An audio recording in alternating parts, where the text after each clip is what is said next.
Bonsoir, heureux de vous retrouver après le succès de la dernière émission La Cage aux Folles. Vous avez été très nombreux. Je suis sûr que vous avez été très nombreux également à suivre notre émission cet après-midi avec Nicolas Hulot, parce qu'on a appris des choses. C'était une émission pour réfléchir. On va retrouver Nicolas dans un instant. Mais d'abord, je vous présente mes petits camarades. Tiens, on va commencer par le petit dernier, Théo Fan. Bonsoir, merci. On va parler de télévision avec lui. On va accueillir quelqu'un qui a rejoint la chaîne, qui est Sébastien Follin. Tout à l'heure, effectivement. Qui fait maintenant partie de la famille de France Télévisions. Claude Sérillon, qui va interroger Nicolas Hulot, un tableau plus politique. Mademoiselle Faustine Bollard. Bravo. Oh là là. Qui va nous donner des nouvelles que vous n'entendez nulle part ailleurs. Et le président Jean-Pierre Coff. Dans quelques instants, on va accueillir Madame, on ne nous dit pas tout, mais d'abord, Théo va nous présenter son invité du jour.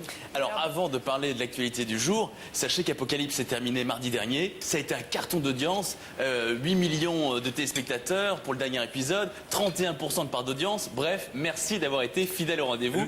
Et franchement, ça a plu à beaucoup de gens, puisque un Français sur 4 a regardé Apocalypse, qui est maintenant disponible en DVD. Voilà. Et que Michel Ils prévoient une montre. suite d'ailleurs. Déjà, ils ont annoncé. Alors, qu'il allait Deuxième Guerre avoir- mondiale, il va y avoir une Formidable suite travail. d'ailleurs. Apocalypse, un succès considérable. Formidable. Très bien. Alors, si vous êtes fidèle à France Télévisions, sachez que vous y retrouvez des programmes qui sont intelligents, des programmes de décryptage où on apprend plein de choses. Et depuis la rentrée, France 2 innove durant les week-ends avec deux nouveautés. D'abord, un magazine qui a lieu le samedi à 18h, un magazine scientifique et de découverte et que vous retrouvez tous les samedis. Et puis, le lendemain, le dimanche, peut-être que vous l'avez regardé cet après-midi, juste après Vivement Dimanche, à 16h30, c'est Grandeur Nature. Et pour ces deux programmes avec des images époustouflantes et puis qui véhiculent de beaux messages, il fallait un homme qui aime la vie et puis qui soit également sensible aux questions environnementales. Je vous demande d'accueillir, s'il vous plaît, Sébastien Follin.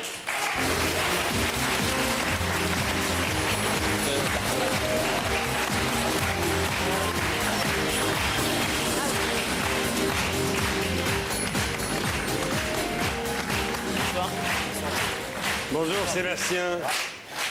Je suis contente de voir votre coiffure en vrai. Vous pouvez toucher même si vous voulez. Non, mais c'est vrai. Hein. ça, Faustine. Oui. Bonjour Sébastien, il va se mettre à côté. Alors Sébastien, il a fait la pluie et le beau temps pendant plusieurs années sur notre chaîne voisine, TF1, qui est la chaîne de Nicolas. Et maintenant, il est sur le service public. Et Sébastien Follin, vous le savez peut-être pas, il est né il y a 39 ans à Antananarivo, à Madagascar. Et puis il a passé une grande partie de sa vie, 20 ans, à l'île de la Réunion.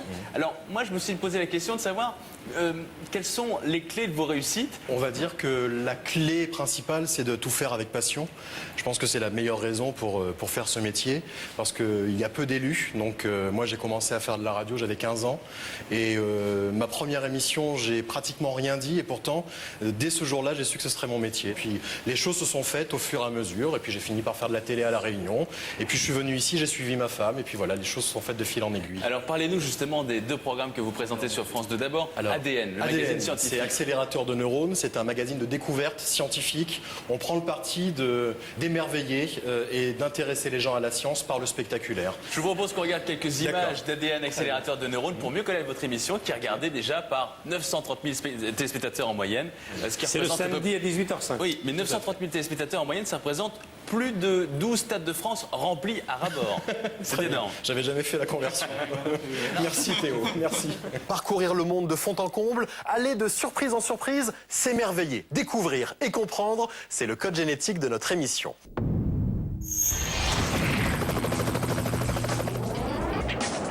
À moins de 3 mètres du sol et plus de 160 km/h, cet homme réalise le rêve d'Icare.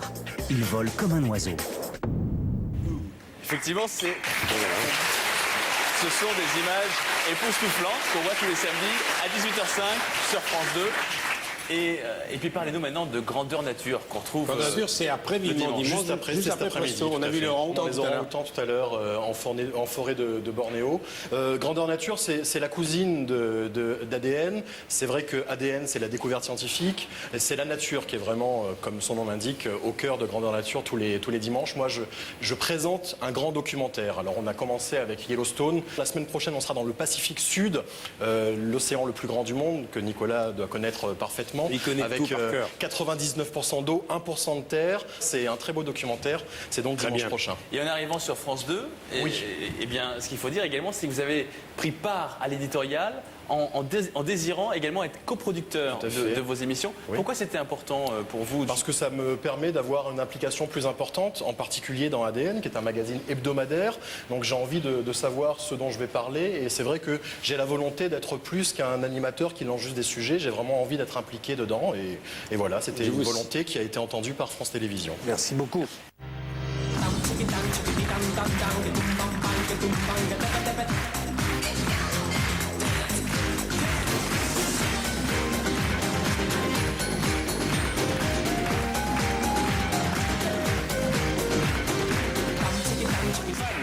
Bonsoir.